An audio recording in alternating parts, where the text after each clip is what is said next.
The Wests Tigers podcast is brought to you by the Wests Tigers Podcast Forum.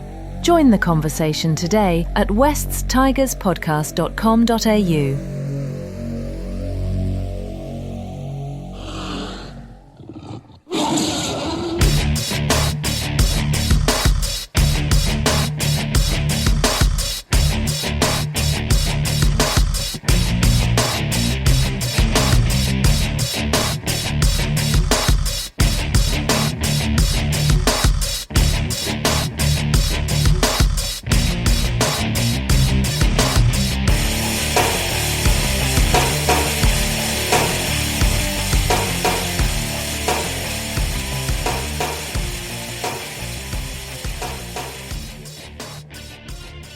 Thanks for joining us for episode number 482 of the West Tigers podcast.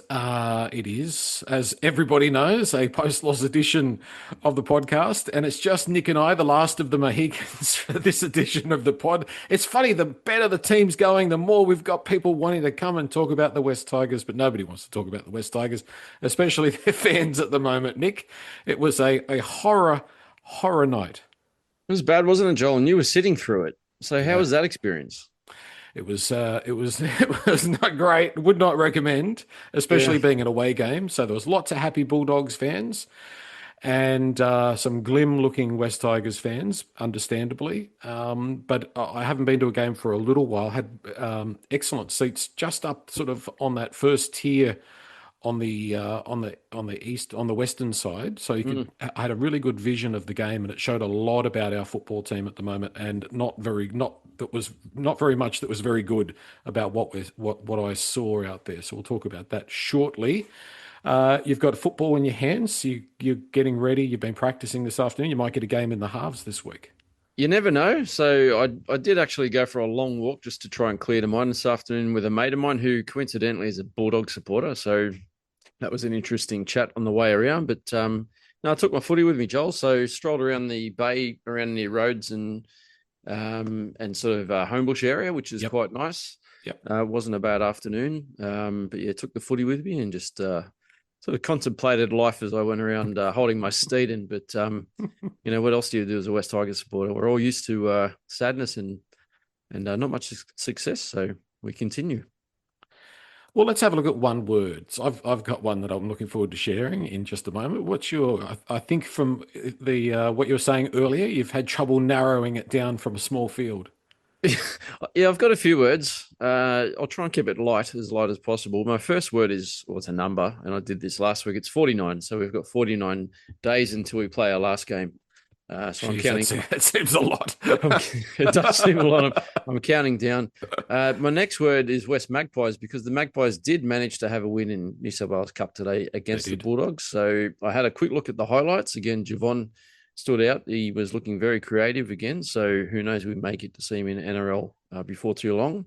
Mm-hmm. Looked like the Magpies tried to throw that away a little bit. They got out to a substantial lead, but let that go a bit, but they held on, which is great. My next word, Joel, is lockdown. So I don't know if you remember the COVID days. I'm sure you probably do. Yeah. But during those COVID days, I got to a point in my life where every day felt the same. And every week these days is starting to feel the same. We are losing and looking woeful. So it's reminding me a bit of lockdown at the moment. Yeah. Another one, origami. Okay. So origami is obviously the art of folding things. Yes. Maybe the club just needs to fold. Another funny one, maybe it's funny. Compost. We're playing like a steaming turd, but hopefully something might grow from it. So we'll wait and see what happens over the coming months into next year. Yeah. Like you can never discount the contribution that smelly manure has made to the beautiful aroma of the roses that it sits under. But we're not seeing many roses. It's been a long time since we've had a lot of manure, but not a lot of roses at the West Tigers. And I reckon Nicole probably smelled a bit like manure last night, but that's another story. A couple more words. Deja vu, obviously, every week is feeling the same, but didn't we record this episode last week? I just feel like we're doing the same podcast again. And last one, which you're probably familiar with, therapy. I think as a West Tigers fan, we all need therapy. And along those lines, I just want to say to all West Tigers fans that are taking the time to listen to us again, 100%. Are you okay? Because I did put out a post saying that my podcasting role is up for grabs. on the Facebook group, a little bit tongue in cheek, but part of me just wants to quit. But I'm going to work tomorrow, as probably most people are. We all have families. Well, most of us will have families, and some of us have kids. And as hard as it is following this football team, there's other things in life that really are, when you think about it, are more important. Of course they are. We all take this club very seriously, and we bleed black, white, and orange. And it is very difficult at the moment, but just try to keep a level head. Try not to let it get you too down. Every time you go over a bridge, think of me. Yeah. I'll be looking at bridges fondly over the next week, thinking what a beautiful spot to view Sydney from. That's my one words, Joel. The problem is that our expectations are. I'm not saying too high in a negative sense. Like I think the people who truly love a football team, they have high expectations of that football team and of that club. And I have very, very high expectations of the club and of the team. And unfortunately, with that has come a consistent deficiency in the standards with which the club performs and doesn't meet those standards. So there's always that void there. And that's what we need to be careful of, but that doesn't mean that we need to quit and give up. I mean, sometimes things are unsustainable and sometimes things do run their course despite all the good intentions and despite all the effort and energy that people put in. Sometimes something just is unsustainable. And I hope that's not the case with the West Tigers, but probably in the first time since 2018, since we started doing the pod, I probably feel like the club in some ways is unsustainable. I feel like we're heading for the big crash that we've probably been holding off for 10 years. And I don't exactly know what that is, but that's just a gut feel that I think what the current situation is unsustainable. And I can't see a way that the people who are there are going to turn this around. And I'm talking on a real macro level. Like there's so many issues with this club, the division, the splits, the personalities, the history, the politics. There's so many issues there. And the challenges are so immense that I just don't know if it can actually be turned around, which is a really, really sad thing to say, because I think this is the low point. I don't remember ever feeling this flat. I don't remember ever going to a football game. And it's not just about this game, obviously. But that game last night, there was absolutely nothing to take away from that game that gave me any confidence or any feeling that we are in the right place or on the right track. It was diabolical. Truly was. Diabolical. I feel like we're spiraling again. We're plateauing on and off the field. Yeah, correct. Yeah. On and off the field. When you think about it too, you're talking about how do we get stronger from here and what's happened. You think about the moment that Richo stood down, when our owners stood down the board, and then Richo couldn't put up with it anymore and he walked. You think about when Richo came in and the vision that he had for the club and where he'd been with South and Penrith and what he'd done to turn all those football clubs around, the vision that he had for West Tigers. Richo's plan, I can't remember what all the steps are, but, we basically start out as turds and then you lift your way up into a premiership position where you're playing finals and you're competing for a premiership, and then to have that taken away, that was obviously Sean Mealcamp's doing a great job now, but I just can't help to think that was the beginning of where we became a bit unstabilized. Well, it started to unravel a bit. If you remember back to the Tim Sheens days, Tim Sheens basically said his recipe for success was he told the board to go jump. He didn't listen to what the board said. He was a 100% control freak and he wanted things his way. And luckily enough, the winds blew in the right direction and the decisions that he made in those days culminated in a wonderful series of events in 2005, etc. Right? And the problem is that Shane Richardson is exactly the same. He was not going to come in and bow down to a board that he didn't respect, that had never achieved anything, that had never won any premierships, and that, most of them are there because of a archaic situation in which they're able to gain a whole lot of power over an organization without really having the credentials to be able to justify those positions that they hold. Okay. So he was never going to respect them. If the board was made up of And obviously we know who we're talking about. If the board was made up of winners who were had a track record of high performing business, professional sport, rugby league, it might be different. But Shane Richardson looked at that group of people and he said, I'm not going to have these people telling me what to do because they don't know what they're doing. And Yep. that was always going to be the problem. It was a recipe for success a recipe for failure from day one. And they got their man. They knew he was going to be uncontrollable. He did it with the jersey. He said, stuff you guys, we're moving towards one club. We're going to merge the New South Wales Cup. We're going to have an orange jersey, blah, blah, blah. And what did they do? They white-ended him. They got rid of him and they tried to ruin his reputation in the process. So unfortunately, when I talk about things being unsustainable, that's exactly what I'm talking about. Now, Sean has got a great track record, but Sean is not Richo. And Richo is very, very strong personality. And whether or not Sean Camp can be the diplomat, the strength, the strong man, how he's going to play this, I don't know. Mm. But he has had a whole lot thrown onto his lap in a real quick Yep. in a real quick fashion. So I don't envy him at all. I'm getting a very quick sort of understanding that Sean looks like a very good operator. He knows how to run a sporting organization. Mm. The thing with Richo, he knew rugby league through and through, and he'd been to a number of rugby league clubs that were struggling. And his feather in his cap was how to bring them from the basement Correct. up to the top, right? Yeah, That's and what most of that was to stop listening to the people that got the club in the basement to start with. Correct. And I'm even thinking about similarities with Tim Sheens. You mentioned Sheensy before. I'm pretty sure he came to the club in 2003 initially. Correct. And he had a couple of fairly quiet years, but he brought in a few old heads and mixed it with some young talent that he knew could play footy. And 2005 was a bit magical, right? Like the first half of the season was pretty flat, but we managed to, pull a rabbit out of the hat and go on a long streak and then win a premiership. But Sheensy was a footy brain. He knew his football. He knew what worked and what didn't.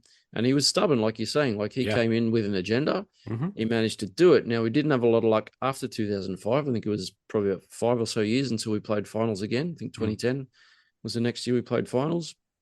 And Sheensy was sort of, doing a few odd things on and off the field, and eventually worked his way out of the club. But, I guess what I'm saying is these guys know their footy.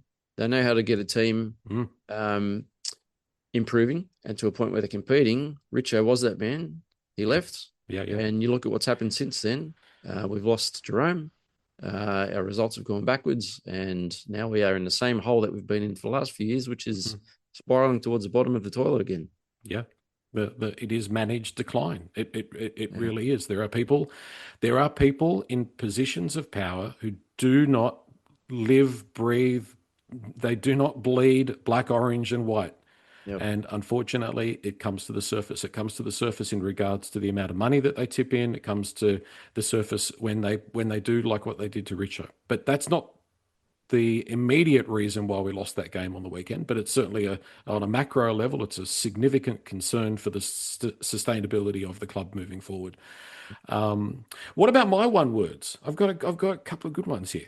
This could be a whole show on one words. Exactly. Well, I've got all of the one word submissions from the West Tigers podcast forum, which we'll run through as well very soon. I've got joyless. I've been through floggings and that before. I don't know. Just last night was different. Last night was just entirely joyless. There was nothing about our performance that as I said before, that made me feel good or made me feel better in any way, shape, or form. There was nothing there. I've got unacceptable. The definition of unacceptable being it's something too poor, too improper, or too unreasonable to be allowed, approved, or tolerated. And really, that is unacceptable.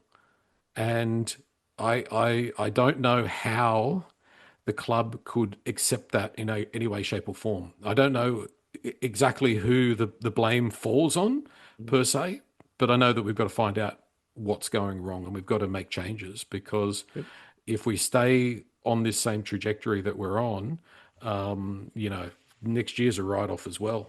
I've got 38%. Unfortunately, the bad news, everybody, is that the West Tigers have now slipped to a 38% win record, which is our equal lowest point ever in our history and the lowest in the competition. The lowest winning percentage in the NRL is the West Tigers, 38%, which is disgraceful. And I've got one that's a little bit more fun, although Nick, the topic or the context is very bleak and very depressing. I've got one that came to mind, and that is the midnight zone. And you don't know what the midnight zone is. Most people don't. But if you're a Titanic aficionado, the Titanic sits in what's called the midnight zone. And what that basically means is the Titanic is so low, the Titanic is so deep that the sunlight does not penetrate down that far and under the ocean, and it's in constant darkness. So the midnight zone, I think, is totally accurate and defines exactly where the West Tigers are. The poor old Titanic split in two and sits 3.8 kilometres below sea level, just next door to the West Tigers, unfortunately. Which is quite ironic, because I did put up a story on Instagram last night after the game with "My Heart Will Go On," which is the song of the Titanic. So there you go. The SS Titanic.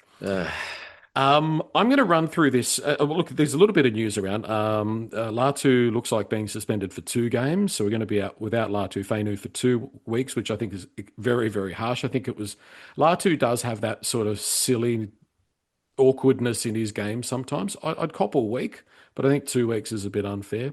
And Dewey looks like he's gone for at least a week as well. So, we're looking down the barrel of Luai and Maiden, I suppose, as the halves this week. We don't know at this stage. The other thing that really came through at the game, at the ground, was how much Luai was being booed every time he went anywhere near the ball, which I was surprised about. Yeah, so I think that's a bit unfair, to be honest. But West Tigers fans are not happy.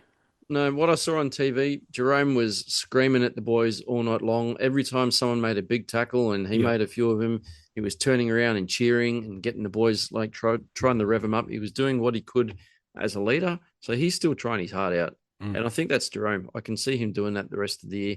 To boo him, I think, is unfair. He made the decision to go to PNG, which we all took pretty personally, I suppose. Unfortunately, he had the right, given the clauses in his contract, that he could walk if he wanted to, and he found an offer that he was too good to refuse. The fact that he's going to Parramatta, not his fault. So, as he said, a business decision that Benji and the club has made in our best interest going forward. So that's not Jerome's fault. So to boo him, I think, is a bit harsh.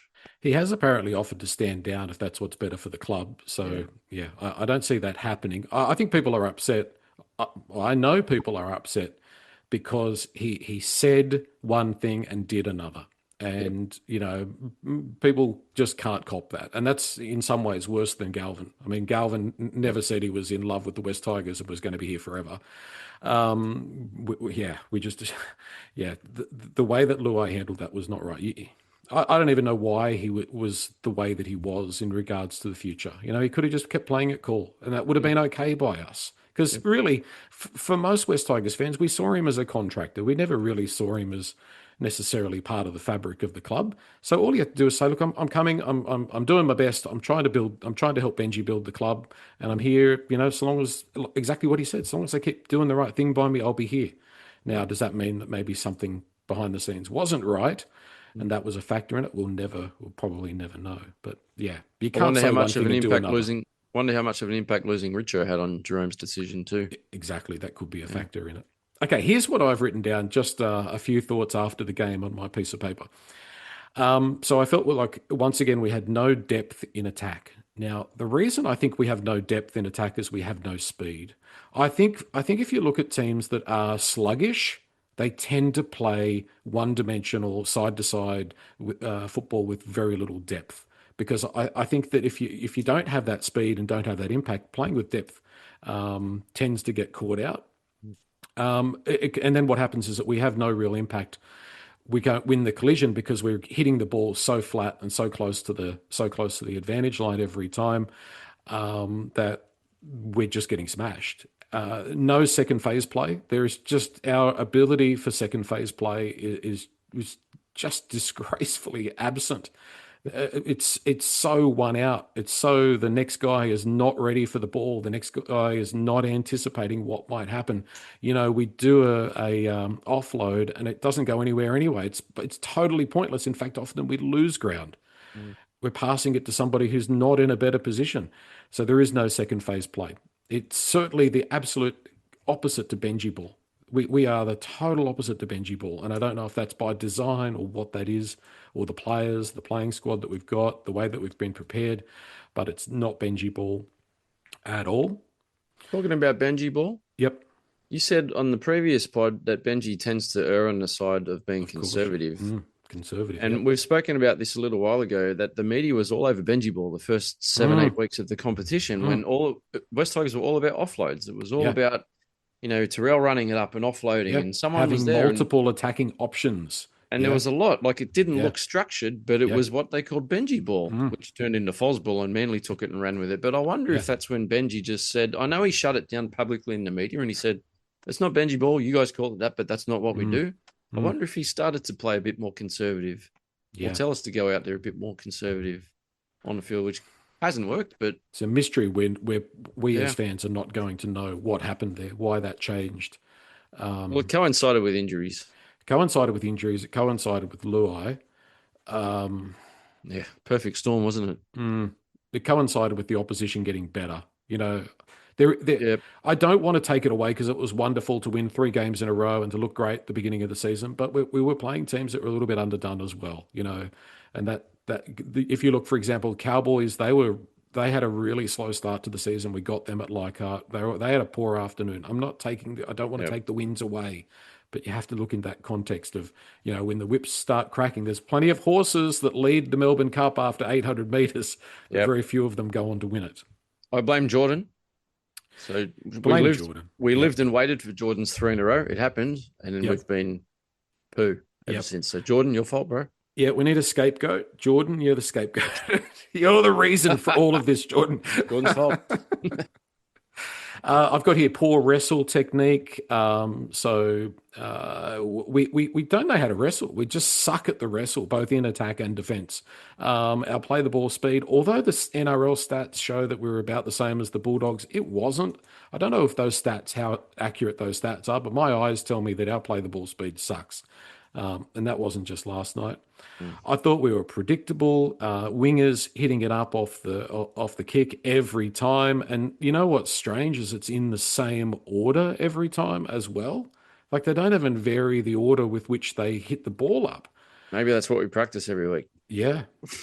5 tackles and a bomb, no variety. The only player that provided any spark or had anything that made the Bulldogs even slightly worried was Appy, who's got that, the kicking game and the ability to run from dummy half. No working to a field position. The amount of times, and you get to see this more at the game than you do on television, but the amount of times where the ball went the wrong way on the fourth and we weren't working to a position to get to the kick, that's just dumb. Combination. That can't be Uppy. No, it's sluggishness. Yeah. It's forwards just taking a hit up and not being in the right position. It's attention to detail. Yeah. I did notice, and you mentioned it, I did notice last night Terrell getting tackled on the 4th tackle a lot, which was slow. And then they played the ball for the last, and it's in slow motion. Exactly what I'm talking about. Yep. And then it goes to Dewey. Everybody knows exactly what's going to happen. Everybody knows exactly what the kick's going to be. It's not a slide on Dewey, but he's certainly not getting much help in that regard. There is no combination between Dewey and Luai. They are on different planets. There's a left side player and a right side player. There's no gelling there. Your halves need to know what each other had for breakfast. They need to be a combination. That they aren't a combo. They're 2 individual players.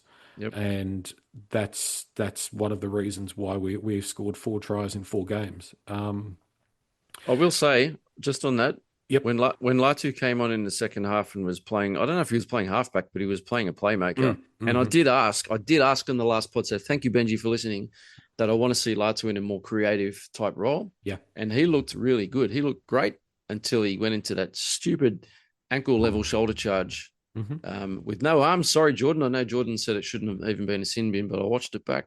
Yeah. There were no arms involved. But he was looking quite sharp until that moment. And we have no ability to create space. So the Bulldogs defensively were never stretched.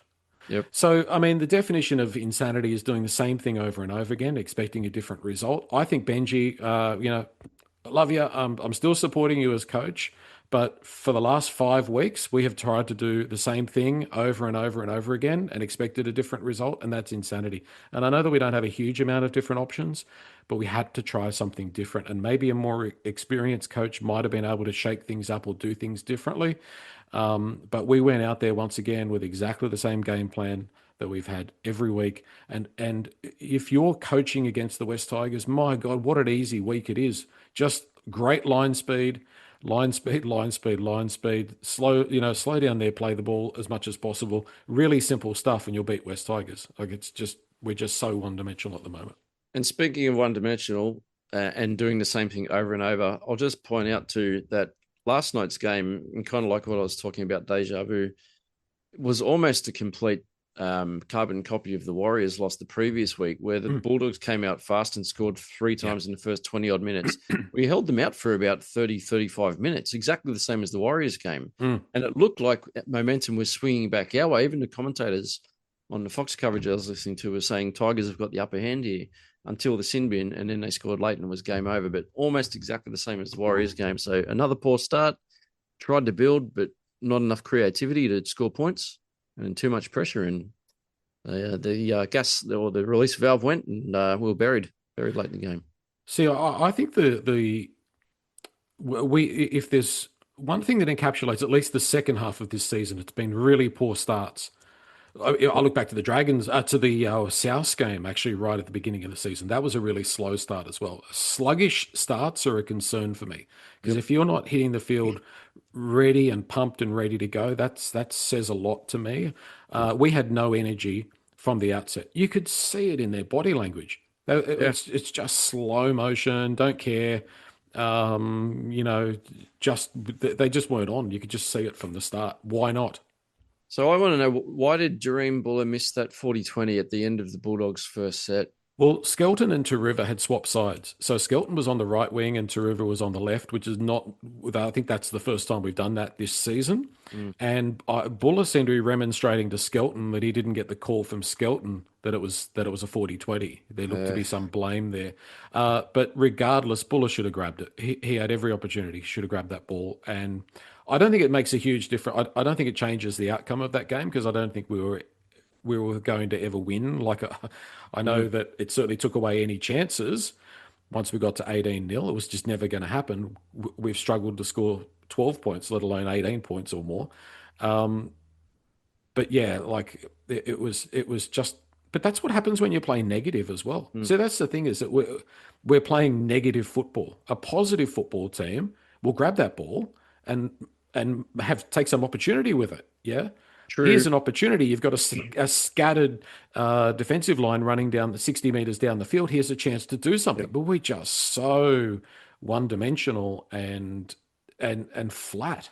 You've just highlighted something to me, though, and I don't realize it because I guess when I go to games, I'm generally not that close to the sideline, and you don't really hear it on TV. But I'm now wondering whether when a halfback or whoever it is kicks the ball from around the 40 or inside, whether it is supposed to be the task of the winger or one of the nearer players in the team that's going to receive that kick to call out to the fullback, whether it's inside or outside. Because you're right, that ball sort of slowly bounced across the sideline.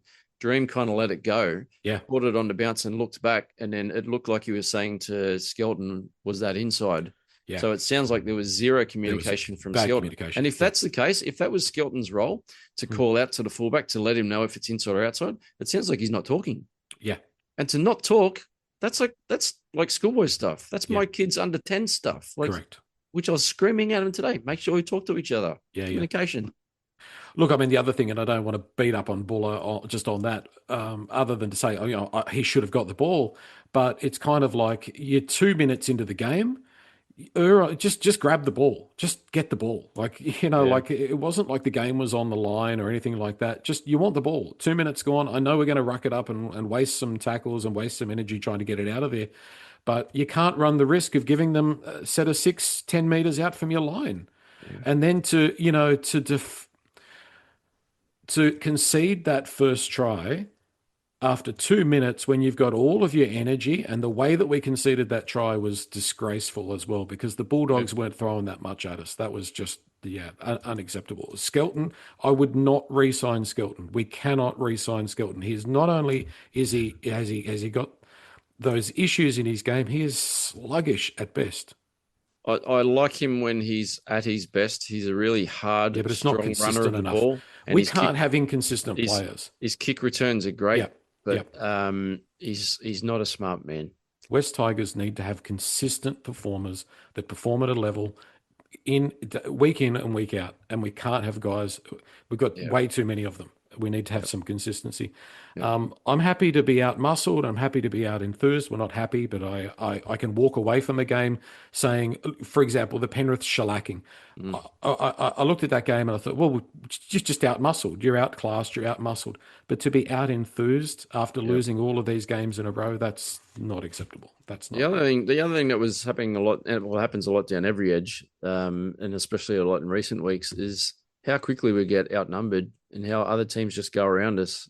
They do it so easily. Every team does it. Yep. And like you were saying, maybe it's something to do with our speed or lack of, but we can't get around anyone. So maybe it is our edges. Well, the stats from that game, we'll get to those one-word submissions, and then we'll call it a night, I think, Nick, because I've got nothing more to add. And I'm not paid to fix the club. You know what I mean? Like, we're not paid to fix it. There are people that are getting, a couple of grand a week, at least in their bank accounts, to fix this. And it's up to them. They have to fix it, or they have to be accountable. Yeah. So the stats, there were 0 line breaks by the West Tigers. 0 line breaks against a team that's probably not even going to make the finals this year. Yeah. The Bulldogs are not game. They are not Penrith. That says everything.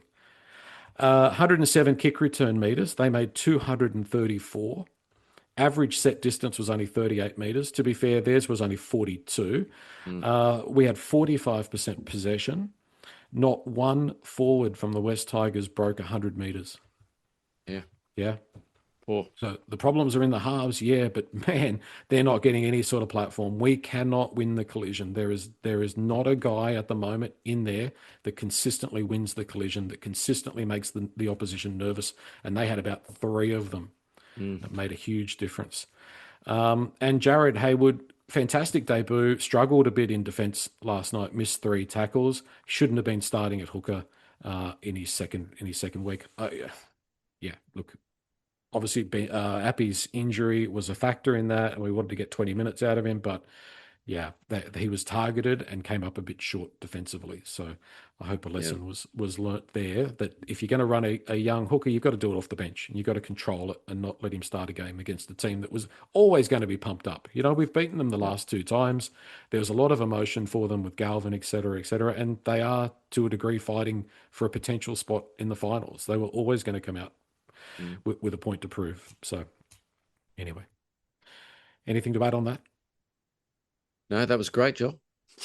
Dirty Reds on the West Tigers podcast forum, where, of course, your opinion is always welcome. Dirty Reds said no words, but said it's incredible just how underdone we look physically compared to literally every other team, which is 100% right, Dirty Reds. We are not prepared physically. We are different to every other team. We've not set ourselves up for success this year. Azza, we all know who Azza is. And he made the comment in the first half. He said, "This is embarrassing. It summarizes everything about the club." Straight to the point. Can I add on to that? Az messaged me after the Bulldogs scored the first try in the second minute, and he said, "Do yourself a favor, turn it over to the golf, because the British Open is on." Yep. And he said, "I'm doing it for my own mental health." So as a good on you, mate, I really am happy that you did that. Although I know you were keeping an eye on the score because you kept WhatsApping me during the night. But can't blame anyone for wanting to switch off. Look, I know we're being very opinionated and being very forceful on this, but sometimes something happens, like a game like that last night, which changes the paradigm, which changes things. And I think the fan base, something shifted in this fan base. Normally there's people saying, "No, don't take it to, don't do that." Everyone is just the corner has been turned, and that's something the club's going to have to deal with. Yanni, their word was just. There's just no hope for this club, this team, or for this supporter. Oh, come on, Yanni, come on, stick with us. At least listen to the podcast.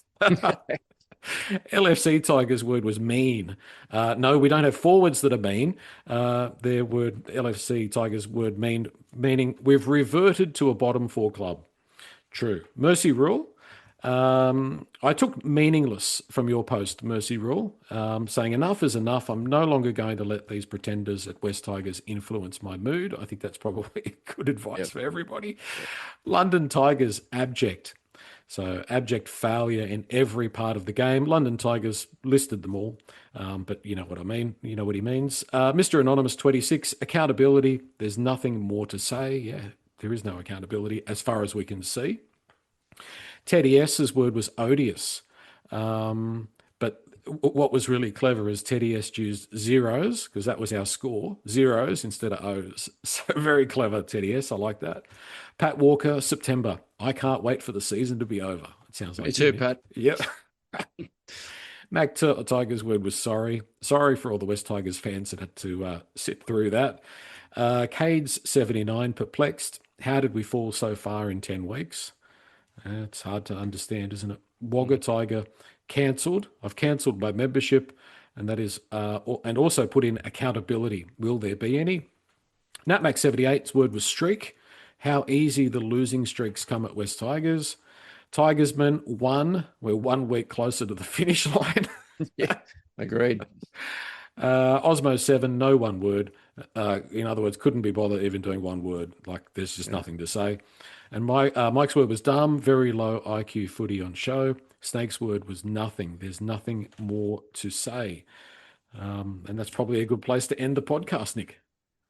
It is. You know what, John? I'm going to give away my age here. My birthday's on Wednesday, so I'm not sure if I'll be available. Actually, I'll tell you right now, I'm not going to be available on Wednesday night for the midweek pod. I'm actually turning 50. Can you believe it? Wow. Half a century. It's a big one. I know I don't look 50, but I'm turning 50. We lost 32-0 the weekend before my birthday. If we lose 18-0 the week after my birthday, so it's 50-0 for my 50th. Yeah. Because I'm kind of having like a bookend birthday weekend celebration here. It's not a great way to spend a 50th milestone. So, Benji, West Tigers boys, I know you're listening. Please, I plead you. I wasn't going to say it's my birthday, but please give me something. Just give me something. Yeah, just do it for Nick. About. Yeah. Do it for me, because I'm going to be sitting in a pub not far from home on Saturday afternoon, having a nice dinner with my family. But before that, I'm going down early to watch the game. Plan on sitting in the sports bar. I'm going to sit in the lounge with a glass of red, maybe a couple of schooners first. And I'm hoping to have something to cheer about. I don't want to sit there all depressed. I'm trying to have a celebratory evening for a milestone. So please, for all of us, just give us something this week. Some points. I think, and I don't mean to be a negative Nancy, but negative Nelly, but I think Canberra's going to be pretty annoyed about that Viking Club thing at Leichhardt. Oh, yeah. And I think they're going to smell blood in the water as well. So you think there's going to be more pain? It's going to be the Mr. T once again. And, the funny thing, and I think what makes it really hard, one last thing before we go, what makes it really hard as a West Tigers fan is you look at teams like the Dolphins come in and they've pretty much, I mean, they weren't so great, at different times, and they did get flogged last week, but they're going to play finals. And so they just seem to make it look so easy. You just win 50% of your games, win the other ones, and you get to play finals. And Cronulla does it. They bought Nico Hines, who is a reserve grader at Melbourne, and he's not the world's greatest player, but hey, they're consistent, aren't they? And 99% of the time, the Cronulla team that runs out all give a 6 or 7 performance. And just about every other team, Newcastle's been in the doldrums, but they've also made the finals and done other stuff. It's really, really bleak being a West Tigers fan. Like, I never thought it was going to be like this. I never thought it was going to be this hard. And it is getting to the point where it is unsustainable. Something is going to have to change, because we can't be sitting here in 15 years saying the same things. I won't be sitting here in 15 years, Joel. No. I'll be doing the PNG Chiefs podcast. PNG Chiefs. Tax-free. Tax-free, yes. Yeah. Be reaping the benefits. Yeah. Well, you should be a PNG fan. Do you know why? Why is that? Because you're funding it through your tax dollars. Well, that's very true. Actually, I'm very keen to see what the jersey's like when they reveal the jersey. If it's nice looking, maybe I'll consider it. Yeah. Maybe. Well, maybe. We'll let you go. We'll let you go on compassionate grounds, Nick. Thanks, Thank Joel. you. Thank you. We won't see you for a midweek pod, but there will be a midweek pod. I can't guarantee how long it will be or how positive it will be. Or if you'll have anyone to join you. Or it might just be the Joel show. But I'll do a lot of prep for that. But as always, leave your comments below on the YouTube comment section or on the West Tigers podcast forum or on Facebook. And if there's anything in particular that you specifically want us to talk about or mention or write something that you want us to talk about on the podcast, do it in either place and we'll print it out and we'll do it on the next edition of the podcast. So keep your chin up, everybody, and thanks for listening or watching. And thank you, Nick. Up the Tigers. Whoa! Whoa! Whoa!